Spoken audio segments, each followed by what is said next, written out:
Una noche de octubre de 2003, un estudiante de 19 años de Harvard, despechado y con varias cervezas encima, decidió crear un sitio web que compararía el atractivo físico de sus compañeras de universidad.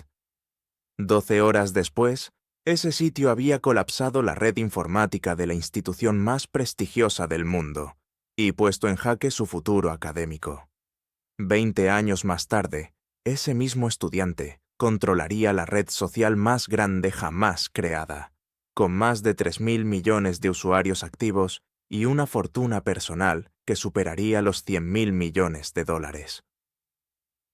¿Cómo lo logró? Mark Elliott Zuckerberg había llegado a Harvard en el otoño de 2002, procedente de Dobbs Ferry, Nueva York, con una reputación que lo precedía.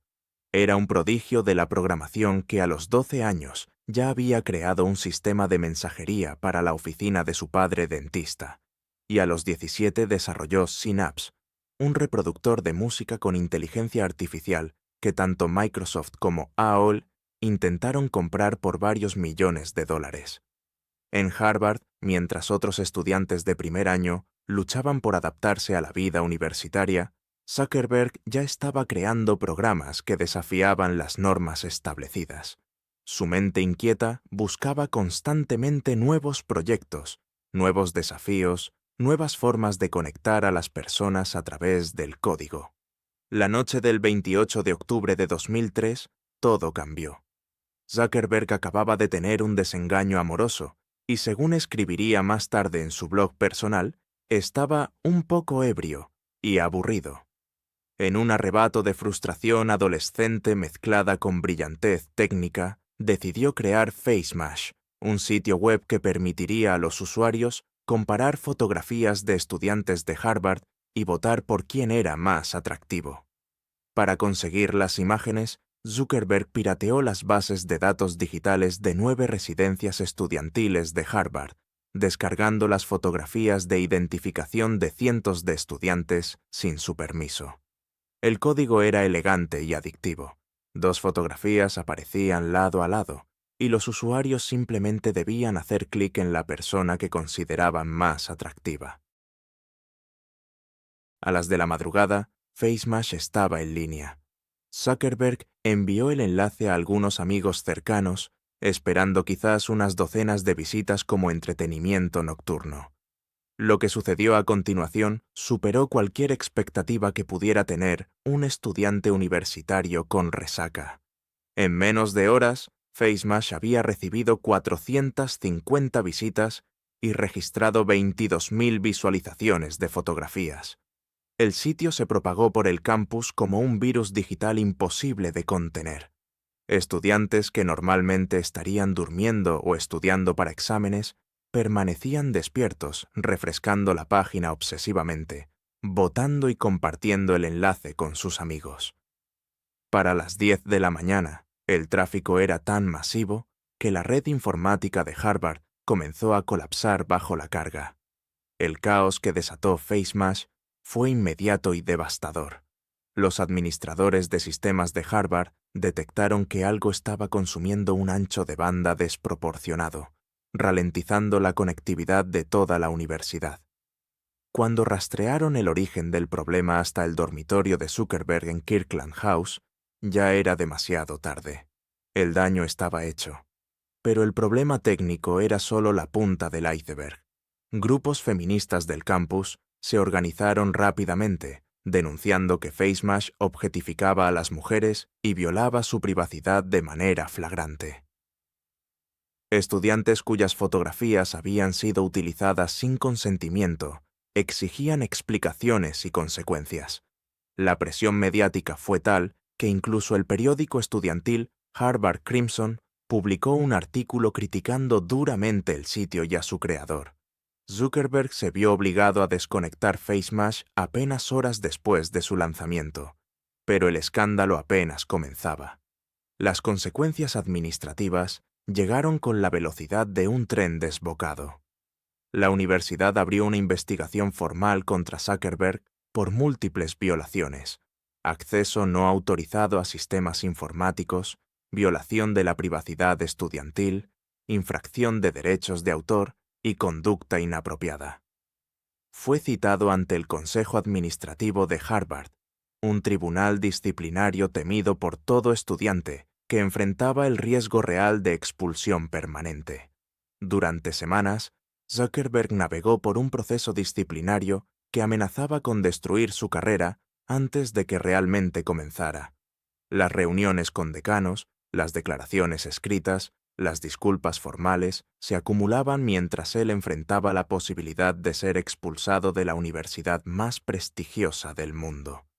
Su futuro colgaba de un hilo peligrosamente delgado, y cada día traía nuevas incertidumbres sobre si tendría una segunda oportunidad. Finalmente, tras semanas de deliberaciones, el Consejo Administrativo decidió no expulsar a Zuckerberg, pero lo colocó en período de prueba académica y le ordenó cumplir con sesiones de asesoramiento obligatorias. La decisión dividió al campus. Algunos consideraban el castigo demasiado leve para las graves violaciones cometidas, mientras otros argumentaban que el talento excepcional del joven programador merecía una oportunidad de redención. Pero mientras Harvard debatía la severidad del castigo, algo más significativo estaba ocurriendo en la mente de Zuckerberg. La respuesta abrumadora a FaceMash había revelado una verdad fundamental. Existía una demanda insaciable, casi desesperada, de los estudiantes por conectarse digitalmente de nuevas formas. En solo horas, un sitio mal diseñado y éticamente cuestionable había conseguido más tráfico que proyectos oficiales de Harvard, desarrollados durante años con presupuestos millonarios. Esa realización fue el verdadero legado de FaceMash. Mientras otros veían un escándalo y una mancha en su expediente, Zuckerberg había descubierto accidentalmente una mina de oro. La gente anhelaba una plataforma digital para la interacción social. La idea comenzó a germinar en su mente como una obsesión imparable. ¿Y si creaba algo similar, pero legal, ético y verdaderamente útil? ¿Y si en lugar de comparar atractivo físico, permitía a los estudiantes conectarse, compartir información y construir una comunidad digital real? Durante los meses siguientes al escándalo de FaceMash, mientras cumplía su periodo de prueba y asistía a sus clases de ciencias de la computación, Zuckerberg trabajaba febrilmente en secreto en su dormitorio. Estaba creando algo que cambiaría para siempre la forma en que la humanidad se comunica. Lo llamaría The Facebook, y su lanzamiento estaba a solo 3 meses de distancia.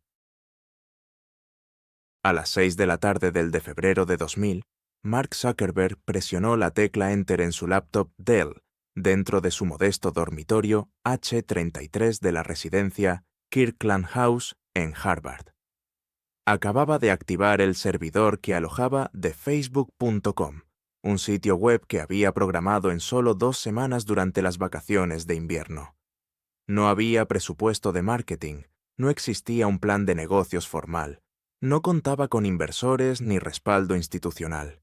Solo era un estudiante de segundo año con una computadora y una idea que no lo dejaba dormir. 12 horas después, más de 1.200 estudiantes de Harvard se habían registrado. En 24 horas, esa cifra explotó hasta superar los 1.000 usuarios. La génesis de Facebook había comenzado meses atrás, en las cenizas del escándalo de FaceMash. Mientras cumplía su periodo de prueba académica tras la debacle que casi lo expulsa, Zuckerberg analizaba obsesivamente qué había funcionado y qué había fallado. La respuesta era cristalina. La gente quería verse reflejada digitalmente, quería conectar con sus pares, quería una ventana virtual hacia la comunidad universitaria que los rodeaba. Pero FaceMash había sido éticamente repudiable y legalmente cuestionable. De Facebook sería diferente. Cada usuario controlaría su propia información, subiría voluntariamente su fotografía, decidiría qué compartir. No habría hackeos, no habría invasión de privacidad, no habría comparaciones degradantes. Sería un directorio digital donde los estudiantes pudieran encontrarse, reconocerse y comunicarse en un espacio diseñado específicamente para ellos. Durante enero de 2006, Mientras sus compañeros disfrutaban de las vacaciones de invierno, Zuckerberg se encerró en su dormitorio escribiendo código sin descanso. El diseño era intencionalmente simple: una página de perfil con fotografía, información académica básica, intereses personales y un muro donde otros estudiantes podían dejar mensajes. La interfaz era limpia, minimalista, casi espartana comparada con el caos visual de sitios como MySpace que dominaban en esa época. Pero esa simplicidad era deliberada y revolucionaria. Zuckerberg entendía que la verdadera innovación no residía en características llamativas o diseños complejos, sino en crear una experiencia social auténtica que reflejara cómo los estudiantes realmente querían interactuar. Para asegurar la exclusividad y seguridad que Harvard exigía tras el desastre de FaceMash, implementó un sistema que requería una dirección de correo electrónico de harvard.edu para registrarse. Esta restricción resultaría ser pura genialidad disfrazada de necesidad. El lanzamiento fue discreto hasta lo absurdo. Zuckerberg simplemente envió un correo electrónico a algunos amigos de su residencia con el enlace y una breve descripción. No hubo fanfarria, no se colocaron carteles por el campus, no se enviaron comunicados de prensa. Pero en Harvard, donde la exclusividad es moneda de cambio social, algo mágico comenzó a suceder. Los primeros usuarios se registraron por curiosidad, subieron sus fotografías, completaron sus perfiles. Luego empezaron a buscar a sus amigos, compañeros de clase, conocidos casuales del comedor. Cuando encontraban a alguien que conocían, lo agregaban como contacto. Y cada nueva conexión enviaba una notificación al otro estudiante, quien inevitablemente ingresaba al sitio para ver quién lo había agregado. Era un ciclo viral perfecto, un efecto de red que se alimentaba exponencialmente de sí mismo. En cuestión de horas, el murmullo digital se convirtió en un rugido ensordecedor que recorrió cada rincón del campus. Estudiantes se detenían en los pasillos para hablar sobre The Facebook. En las bibliotecas, donde se suponía que todos debían estudiar en silencio, grupos susurraban emocionados sobre los perfiles que acababan de descubrir. Las computadoras de las áreas comunes permanecían constantemente ocupadas con estudiantes, refrescando sus páginas, agregando información, buscando nuevos contactos. Para la medianoche de ese primer día, más de 1.200 estudiantes se habían registrado, representando casi el 20% del cuerpo estudiantil total de pregrado de Harvard. El fenómeno no tenía precedentes. Ningún proyecto estudiantil había conseguido jamás esa penetración en tan poco tiempo. Los servidores que Zuckerberg había configurado en su dormitorio comenzaban a tambalearse bajo el peso del tráfico. Para el amanecer del 5 de febrero, las cifras eran estratosféricas. Más de 1.000 estudiantes se habían registrado en solo 24 horas, superando el 50% del cuerpo estudiantil de pregrado. El crecimiento era tan vertical que desafiaba cualquier proyección lógica. Lo que Harvard Crimson había tardado décadas en construir como periódico estudiantil, The Facebook lo había conseguido en un día. El sitio se había convertido en el tema de conversación dominante del campus, eclipsando exámenes, eventos sociales y hasta el clima invernal. Estudiantes que nunca habían mostrado interés en tecnología ahora pasaban horas explorando perfiles, descubriendo conexiones sorprendentes y reconstruyendo digitalmente su red social física. La adicción era instantánea y universal. Pero los números solo contaban parte de la historia. Lo verdaderamente revolucionario era cómo The Facebook estaba transformando la dinámica social del campus. Estudiantes tímidos que jamás se atreverían a acercarse a alguien en persona, ahora podían enviar solicitudes de amistad desde la seguridad de su habitación. Compañeros de clase que apenas se conocían descubrían intereses compartidos al revisar perfiles. Las fiestas y eventos sociales adquirían una nueva dimensión. Ahora podías revisar quién asistiría consultando The Facebook antes de decidir si ir. Era como si alguien hubiera encendido las luces en un salón oscuro, permitiendo que todos finalmente se vieran con claridad. La exclusividad del sistema, lejos de limitar su atractivo, lo potenciaba exponencialmente. Pertenecer a The Facebook significaba pertenecer a Harvard, y esa combinación de identidad social y prestigio institucional era irresistible. Zuckerberg, sentado en su dormitorio rodeado de latas de Red Bull vacías y cajas de pizza a medio comer, observaba los números subir con una mezcla de euforia y terror. Los servidores estaban al límite de su capacidad. Su compañero de cuarto, Dustin Moskovitz, ya estaba ayudándolo a mantener el sitio funcionando, mientras ambos faltaban a clases para apagar incendios técnicos constantes. Eduardo Saverin, amigo y compañero estudiante, había invertido $1,000 iniciales para cubrir los costos del servidor y se había convertido en el director financiero no oficial. Pero mientras luchaba contra problemas técnicos y logísticos, Zuckerberg sabía algo que nadie más podía ver todavía. Esto era solo el comienzo. Los correos electrónicos ya comenzaban a llegar de estudiantes de Yale, Columbia, Stanford, MIT, exigiendo saber cuándo The Facebook estaría disponible en sus universidades. La presión era inmensa, la oportunidad era monumental, y el reloj ya estaba corriendo. 11 de marzo de 2000, apenas 35 días después del lanzamiento en Harvard, The Facebook se activó simultáneamente en Yale, Columbia y Stanford. En menos de 48 horas, más de 5.000 estudiantes de estas tres universidades se habían registrado. Una semana después, esa cifra superaba los 15.000 usuarios activos. Lo que había comenzado como un proyecto estudiantil, confinado a un solo campus, se había transformado en un fenómeno viral que devoraba universidades de élite a una velocidad que nadie, ni siquiera Zuckerberg, había anticipado. Cada expansión generaba una reacción en cadena imposible de contener. Estudiantes de decenas de otras instituciones bombardeaban con correos electrónicos exigiendo saber cuándo The Facebook llegaría a sus campus. La demanda no era simplemente alta, era desesperada, casi frenética. La estrategia de expansión de Zuckerberg era tan simple que rayaba en la genialidad.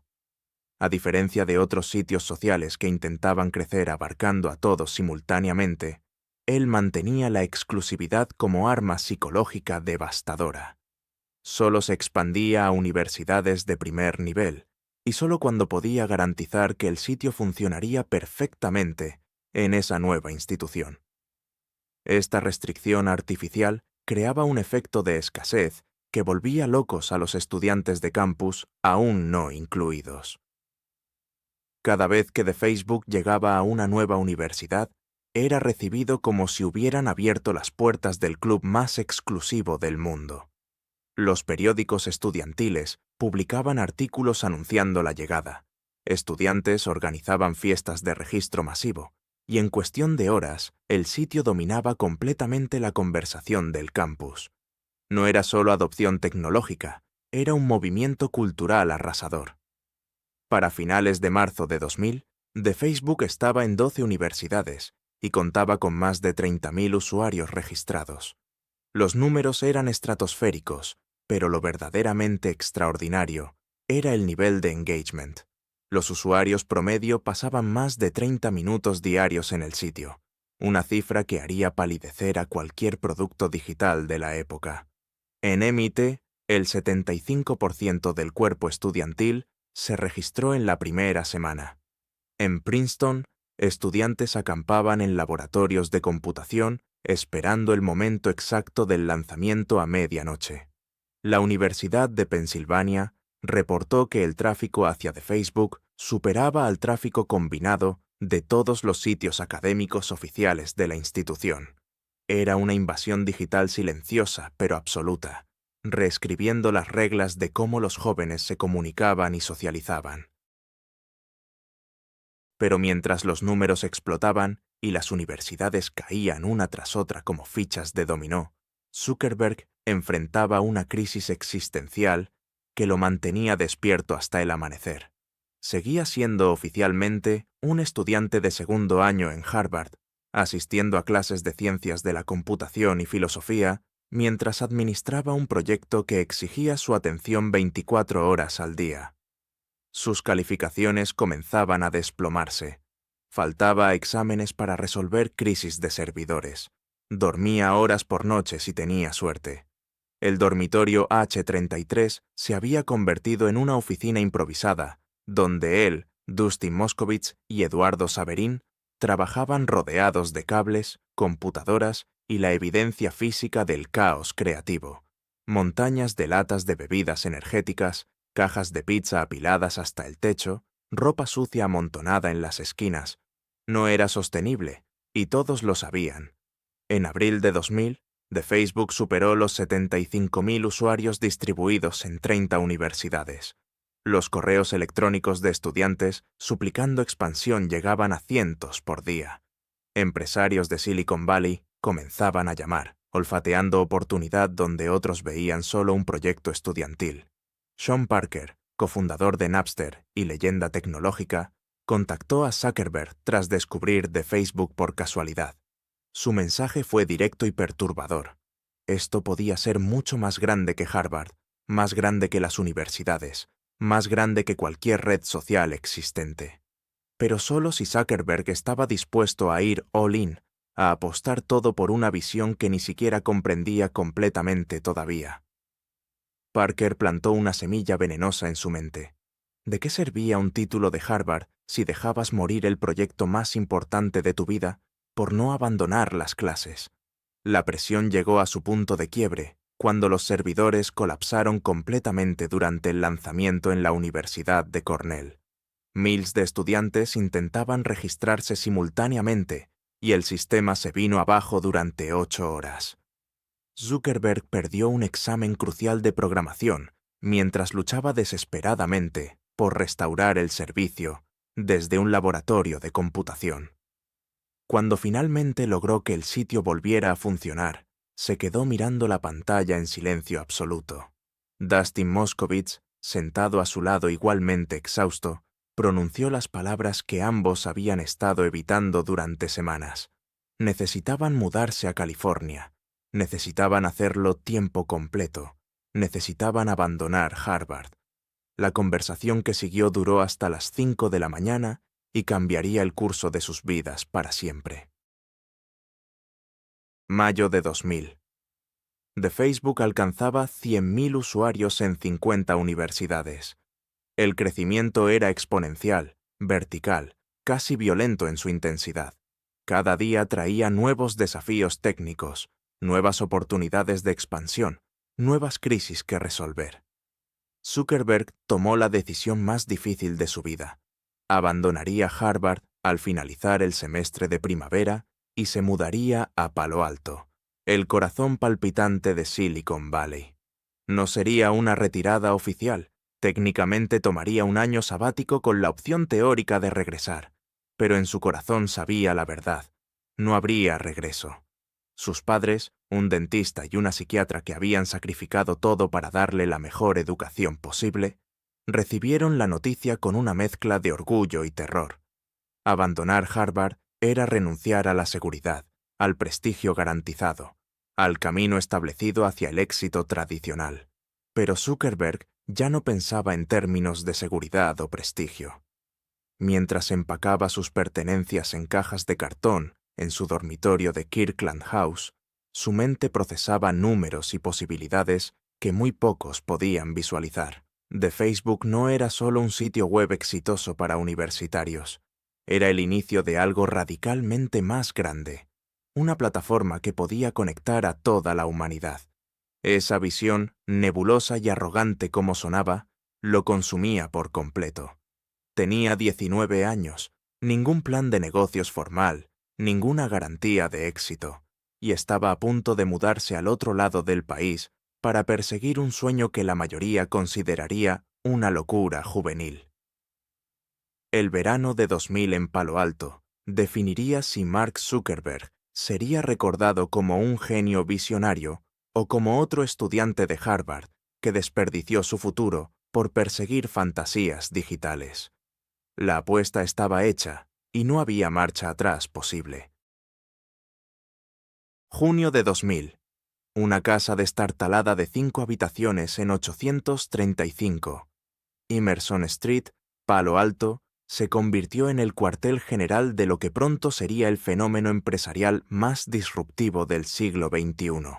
Mark Zuckerberg, Dusty Moskovitz, Sean Parker y un pequeño equipo de programadores recién graduados o desertores universitarios se instalaron en esa vivienda con muebles de segunda mano, conexión a Internet de alta velocidad y una ambición que bordeaba la locura. La renta mensual era $1,000, una fortuna para un grupo de jóvenes sin ingresos reales, pero Sean Parker había convencido a un inversor ángel de darles $500,000 para sobrevivir el verano. En esa casa, rodeados del epicentro tecnológico mundial, Facebook eliminaría el artículo D de su nombre y comenzaría su metamorfosis de proyecto universitario a imperio global. La transformación fue inmediata y brutal. Peter Thiel, cofundador de PayPal y uno de los inversores más respetados de Silicon Valley, se convirtió en el primer inversor externo al inyectar $500,000 a cambio del 10.2% de la empresa en agosto de 2000. Esa inversión valoraba a Facebook en aproximadamente $5 millones, una cifra que parecía astronómica para una empresa de 6 meses dirigida por un desertor universitario de 20 años. Pero Thiel había visto algo que otros no podían percibir.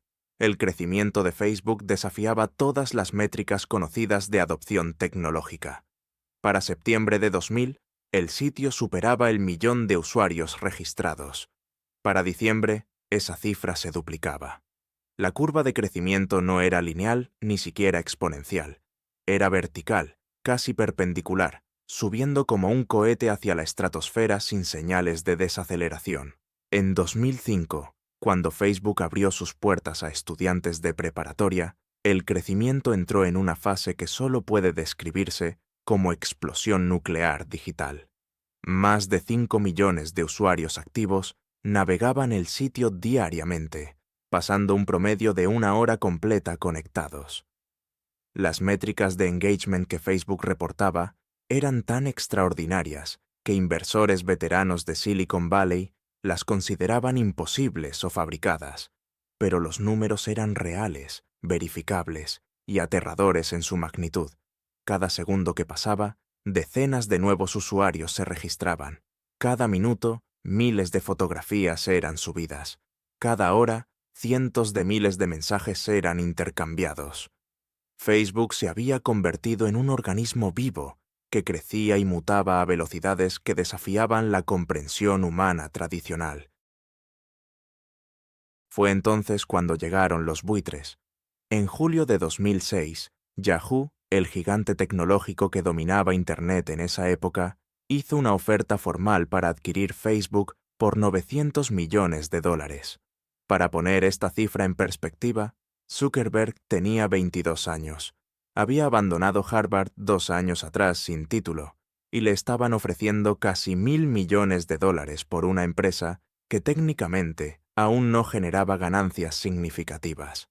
La junta directiva de Facebook, los inversores, los asesores legales, incluso algunos de sus cofundadores, presionaban para que aceptara. La lógica era irrefutable. Un estudiante desertor de clase media podía convertirse instantáneamente en uno de los jóvenes más ricos del planeta. Rechazar esa oferta no era solo imprudente, era suicida desde cualquier perspectiva racional de análisis de riesgo empresarial. Zuckerberg convocó una reunión de emergencia con su equipo y sus inversores principales. La tensión en esa sala de conferencias improvisada en las oficinas de Palo Alto era tan densa que podía cortarse con cuchillo. Sean Parker argumentaba que Facebook apenas estaba comenzando su verdadero potencial. Peter Thiel, con su característica frialdad analítica, presentaba proyecciones que mostraban cómo Facebook podía valer 10 veces más en 5 años si ejecutaban correctamente la estrategia. Pero otros inversores, más conservadores y quemados por la burbuja de las .com años atrás, argumentaban que 900 millones de dólares garantizados eran infinitamente mejores que la posibilidad teórica de miles de millones en el futuro incierto. Eduardo Saverin, quien para entonces ya enfrentaba tensiones crecientes con Zuckerberg sobre la dirección de la empresa, favorecía vender. La presión era monumental, el peso de tanta expectativa aplastante.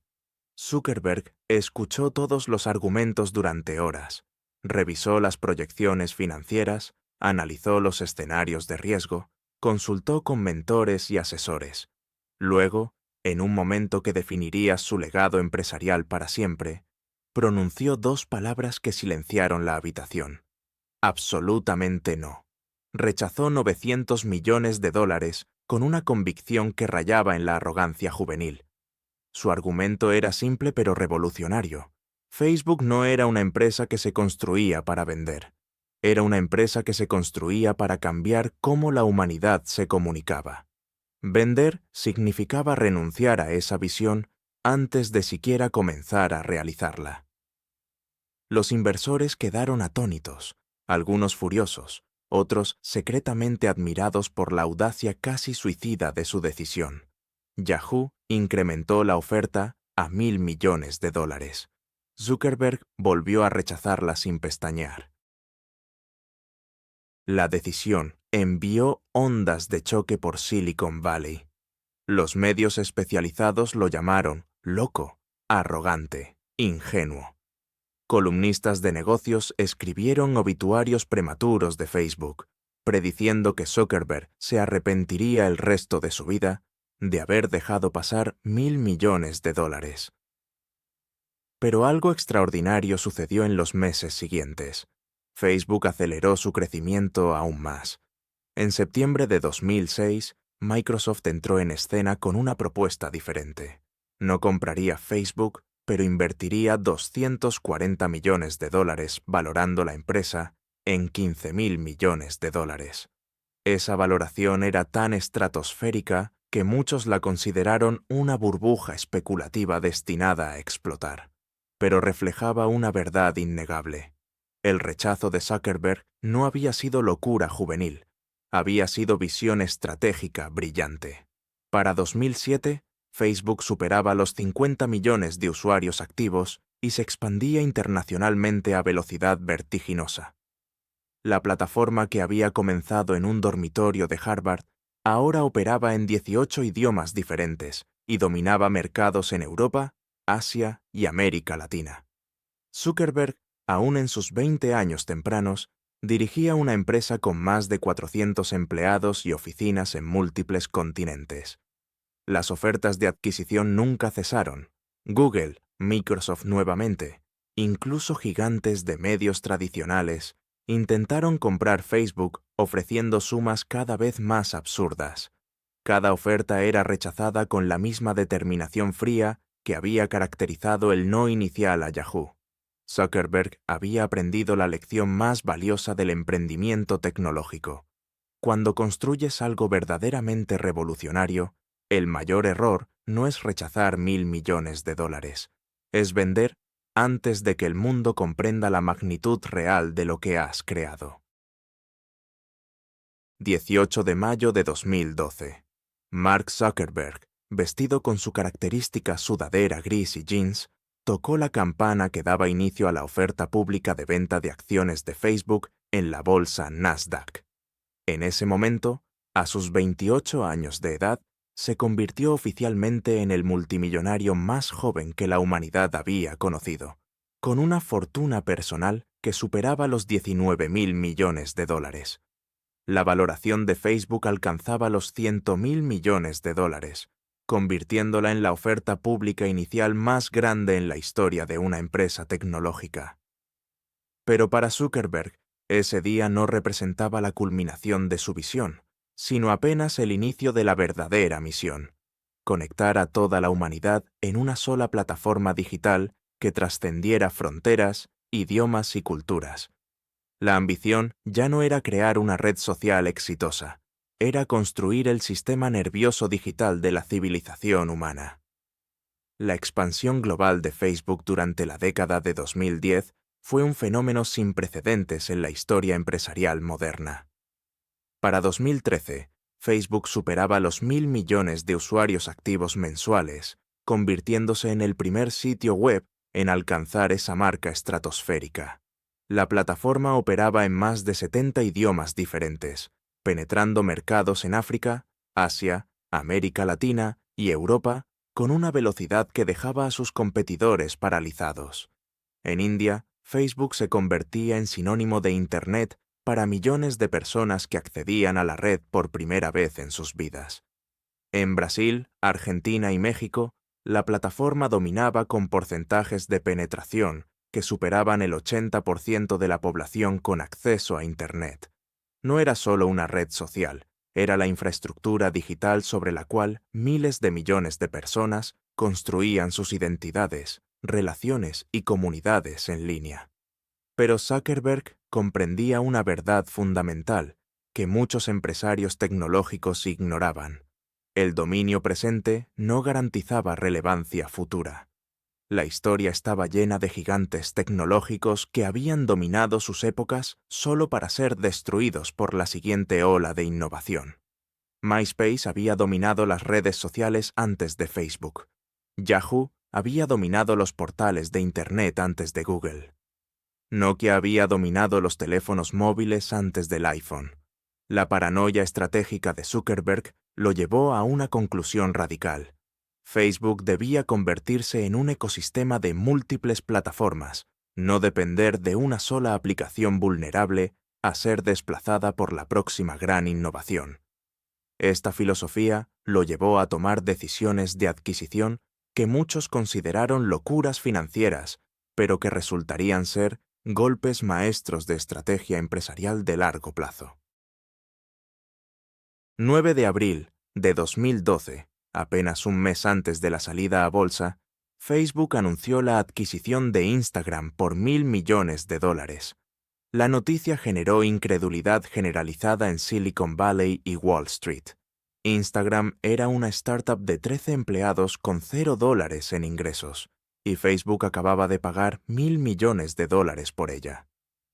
Analistas financieros llamaron a la adquisición una burbuja especulativa, un desperdicio de recursos que demostraba la inexperiencia de Zuckerberg en administración empresarial. Columnistas tecnológicos escribieron artículos burlándose de pagar $1.000 millones por una aplicación de filtros fotográficos. Pero Zuckerberg había visto algo que otros no podían percibir. Instagram representaba el futuro de cómo las personas compartirían contenido visual en dispositivos móviles. En 2025, Instagram valdría más de $200.000 millones y tendría más de 2.000 millones de usuarios activos. Esos 1.000 millones invertidos resultarían ser la ganga del siglo en adquisiciones tecnológicas.